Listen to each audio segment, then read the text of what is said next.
warahmatullahi wabarakatuh.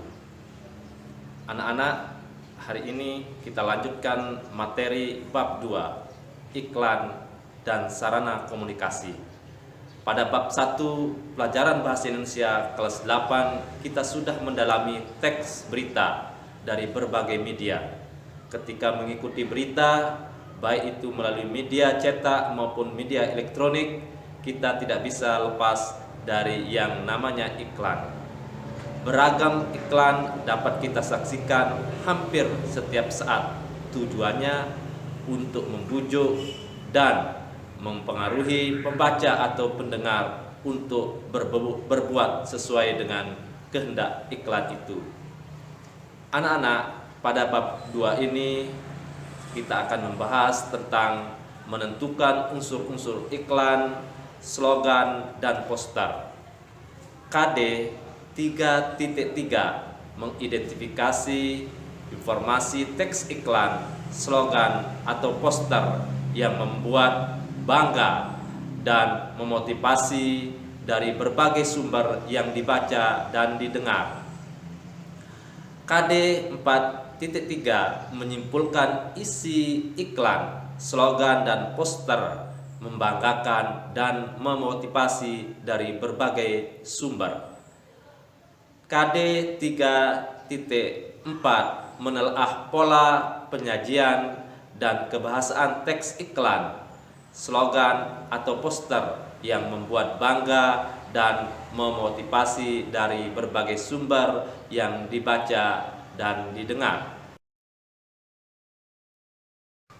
Selanjutnya, KD 4.4 menyajikan gagasan, pesan, ajakan dalam bentuk iklan, slogan, dan poster secara lisan dan tulis.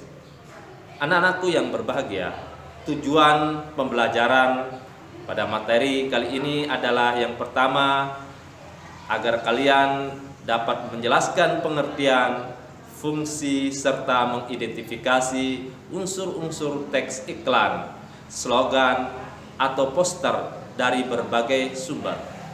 Tujuan pembelajaran yang kedua adalah agar kalian dapat menjelaskan kembali unsur-unsur pembentuk iklan. Ketiga, agar kalian dapat menyimpulkan informasi, pesan, ajakan di dalam iklan. Selanjutnya yang keempat adalah tujuan pembelajarannya adalah menelaah hubungan unsur pola penyajian dan kebahasaan teks iklan, slogan, atau poster dari berbagai sumber yang kamu baca dan kamu dengar. Selanjutnya adalah menyajikan gagasan, pesan, dan ajakan dalam bentuk iklan, slogan, atau poster secara lisan dan tertulis. Anak-anakku yang berbahagia, pengertian dan fungsi iklan, slogan, dan poster. Iklan dapat diartikan sebagai teks yang mendorong, membujuk khalayak agar tertarik pada barang dan jasa yang kita tawarkan. Contohnya pada berikut ini. Selanjutnya fungsi iklan yakni sebagai kebutuhan untuk mengkomunikasikan pesan baik yang bersifat komersial, sosial, maupun pribadi. Selanjutnya adalah pengertian dari slogan. Slogan adalah perkataan atau kalimat pendek yang dipakai sebagai dasar, tuntunan, pegangan hidup, prinsip utama dari suatu usaha, organisasi, dan sebagainya. Slogan sering pula disebut moto atau semboyan. Slogan lebih mengutamakan kepadatan makna dan kehematan kata-kata. Contoh, berdiri sama tinggi, duduk sama rendah. Slogan ini tentang perlunya mengutamakan kesetaraan antar sesama. Kemudian contoh yang selanjutnya adalah bersatu kita teguh, bercerai kita runtuh. Slogan ini tentang perlunya persatuan dan kesatuan. Dan yang terakhir adalah contohnya tiada hari tanpa prestasi. Slogan ini tentang pentingnya mengukir sebuah prestasi. Anak-anakku yang berbahagia, pengertian daripada poster adalah plakat, kata-kata, dan gambar yang dipajang di tempat-tempat umum. Poster hampir sama dengan iklan, yaitu pemberitahuan suatu ide, hal baru atau hal penting kepada khalayak. Poster mengandalkan perpaduan gambar dan kata-kata. Poster lazimnya dipasang di tempat-tempat umum. Poster hampir sama dengan iklan ataupun slogan dalam hal bahasanya. Poster menggunakan kata-kata singkat, jelas, menarik, dan lengkap. Berikut contoh poster. Selanjutnya adalah unsur-unsur iklan, slogan, dan poster.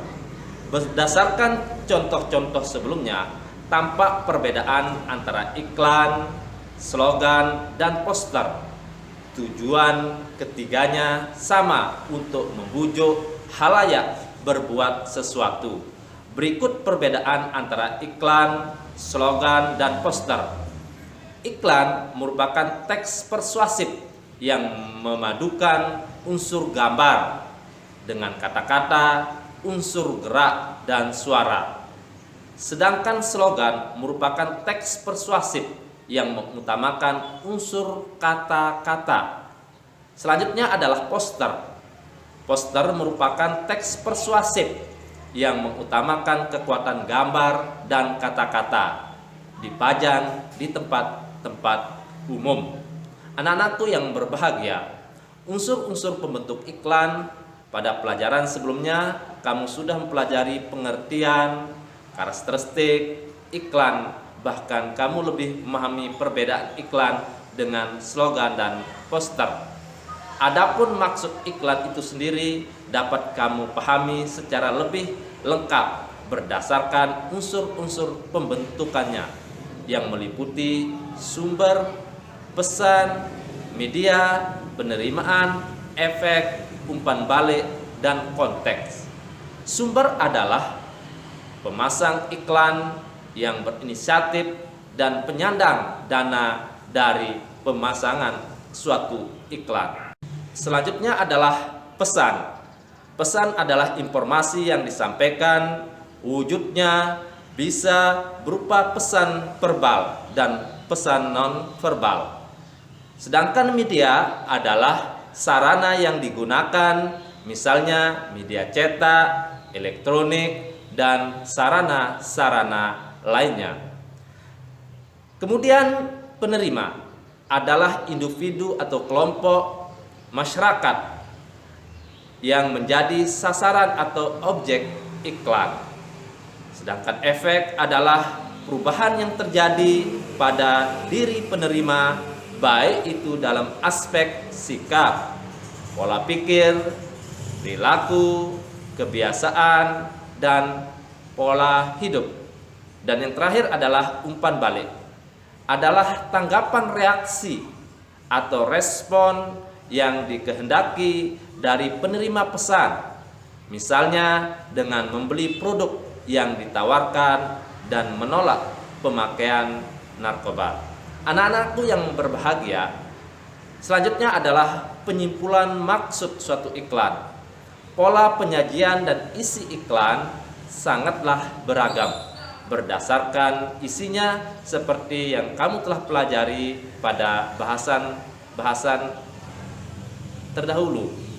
Ada iklan pemberitahuan, iklan layanan masyarakat, iklan penawaran, klasifikasi periklanan lainnya. A. Iklan strategis digunakan untuk membangun mereka atau citra positif. Kemudian ada iklan taktis. Iklan taktis ini dirancang untuk mendorong konsumen agar segera melakukan respon dengan merek tertentu. Pada umumnya, iklan ini memberikan penawaran khusus jangka pendek yang memacu konsumen memberikan respon pada hari yang sama. Iklan tidak hanya bertujuan untuk menawarkan produk iklan, juga turut berpengaruh